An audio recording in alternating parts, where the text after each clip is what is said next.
Vision for Rez On The Rez is taking control of your energy decision making, using sovereignty as a tool to help you get there. I came up with this concept by looking at Texas. The state of Texas created what's called clean renewable energy zones.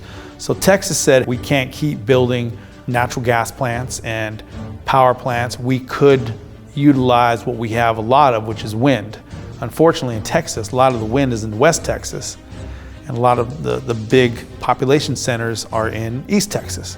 And they said, well, how do we get this wind energy resource that we have a ton of and get it to our population centers? So they did this study, and they cut the state up in these different areas, and they said, all right, here's where the wind is, here's where the population centers are, here's where we have existing transmission lines to get that wind from potential generating points to the end users. And here's where we don't have existing transmission line, we don't have existing infrastructure.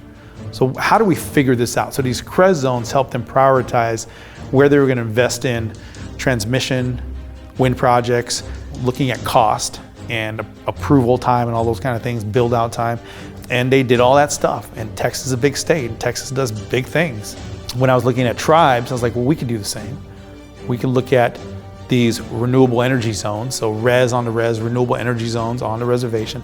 If you looked at your own community, you could figure out pretty quickly, we want solar here, we want wind here, we want biogas to create methane to run a generator, we want it here. You have all those things. We're gonna figure out for ourselves where we want this renewable energy production to help our own communities. So that's what the concept in general of Rez on the Rez is it's Avant and myself, and we're looking at what are the easiest kind of low-hanging fruit, some things that tribes can do to make that energy vision happen for themselves.